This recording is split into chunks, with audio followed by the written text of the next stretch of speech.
बड़की बहू हक मांगने तो आ गई, जिम्मेदारी के समय कहाँ थी। अरे मुन्ना, देख तो रसोई में से आज तो बहुत ही अच्छी खुशबू आ रही है। कहीं बड़की बहू हलवा तो नहीं बना रही है। मैं नहीं जाऊंगा अम्मा। कल ही ताई जी ने बहुत डांट लगाई थी।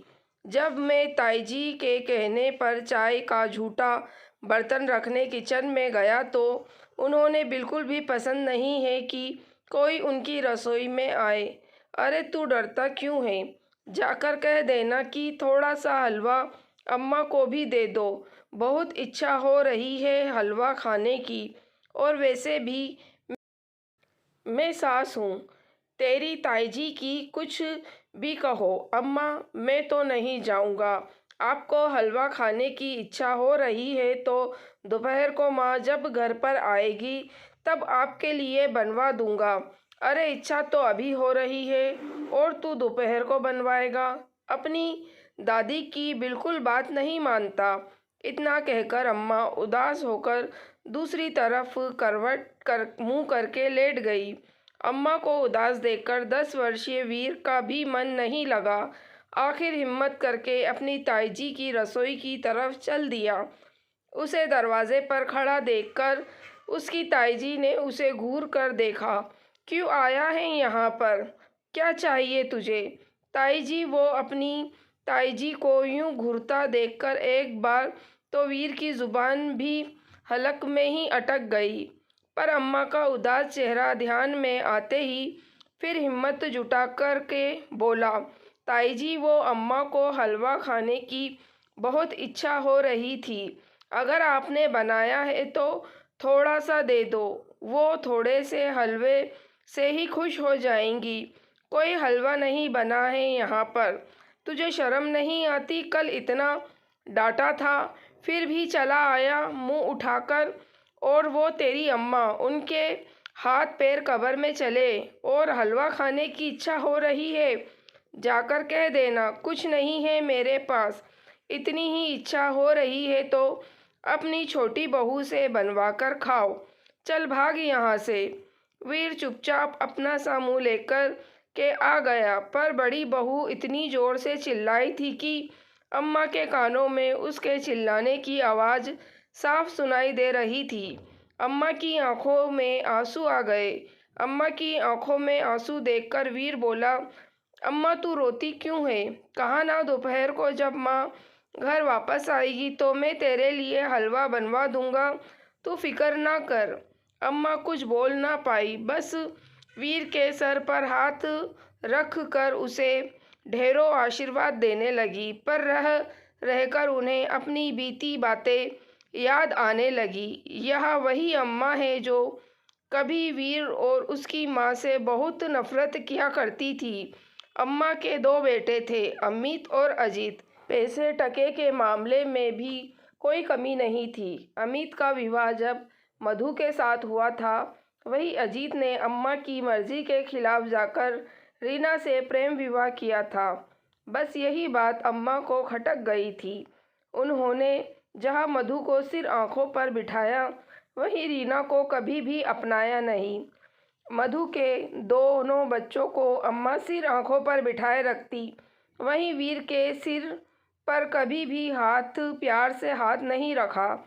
जब वीर 5 साल का था तो एक एक्सीडेंट में अजीत की मृत्यु हो गई। उसके बाद तो अम्मा जी ने रीना को परेशान करने में कोई कमी नहीं छोड़ी। अम्मा जी और मधु ने मिलकर रीना को नौकरानी ही बना कर रख दिया। आखिर थक हार कर रीना ने अपने स्वाभिमान के लिए एक स्कूल में नौकरी कर ली, जिस पर भी मधु और अम्मा ने काफ़ी बखेड़ा खड़ा कर दिया था। पर इस बार रीना झुकने को तैयार नहीं हुई तो उसने घर छोड़ दिया। जब जग हंसाई हुई तो रीना और वीर को घर वापस तो ले आए, पर घर के पिछले हिस्से में 2 कमरे दे दिए रहने के लिए। फिर भी अम्मा और मधु के स्वभाव में कुछ खास फर्क नहीं पड़ा। आए दिन वो रीना को परेशान करने के कोई ना कोई तरीके ज़रूर ढूंढती रहती। पर कहते हैं ना, वक्त की गति न्यारी होती है। आप अपने कर्मों का फल इसी धरती पर हासिल करते हो। एक दिन सीढ़ियों से उतरते समय अम्मा का पैर फिसल गया और वहाँ गिर गई। उसके बाद तो अम्मा आज तक पूरी तरह से खड़ी न हो पाई। आज भी लाठी टेक कर ही चलती हैं। 2 दिन तो जैसे तैसे मधु ने सेवा चाकरी की, पर 2 दिन के बाद ही अम्मा जी को रीना के पास यह कहकर छुड़वा दिया कि वह भी इस घर की बहू है। अम्मा के लिए उसके भी कुछ फ़र्ज़ है। साथ ही थोड़ा बहुत खर्चा देकर अपने फ़र्ज से इतिश्री कर ली। इससे अम्मा रीना और वीर के पास ही हैं। जिन पोतों पोतियों को इतना लाड़ प्यार, वो भी अम्मा से मिलने नहीं आते, और जिससे हमेशा गुस्से रहे, आज वही बुरे वक्त में उनके साथ खड़े हैं। आज अम्मा को बहुत पछतावा होता है, लेकिन अब क्या कर सकते हैं। बस इतना ज़रूर है कि आज अपनी छोटी बहू और अपने पोते के लिए दिल से दुआ ज़रूर निकलती है।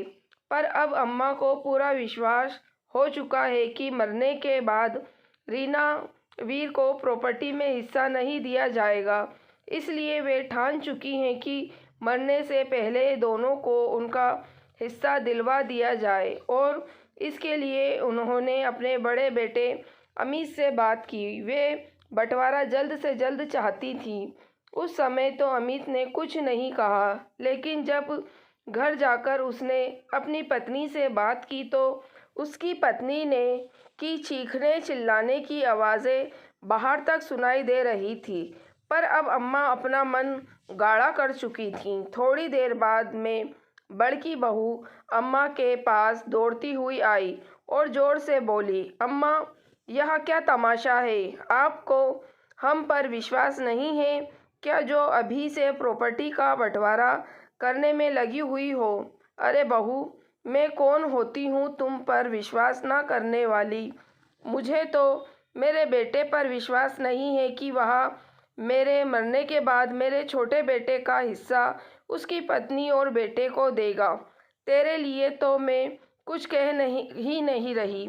अरे तो आपका बड़ा बेटा मेरा पति भी है, उसके लिए क्या मैं ना बोलूँगी? अच्छा, पर मैं भी तो मेरे उसी पति की अम्मा हूँ, जिसकी सेवा चाकर तुझसे नहीं हुई। तुझे ही तो मुझे छोटी बहू के पास भेजा था, यह कहकर कि वह भी तो बहू है, उसे भी अपनी सास की सेवा करनी चाहिए। तो भैया, ऐसा है कि जब जिम्मेदारी दोनों की है तो फल भी दोनों का होना चाहिए। इसलिए 2 दिन के अंदर अंदर यह बंटवारा होगा। किसी को कोई भी एतराज़ हो तो मेरे से आकर बात कर सकता है।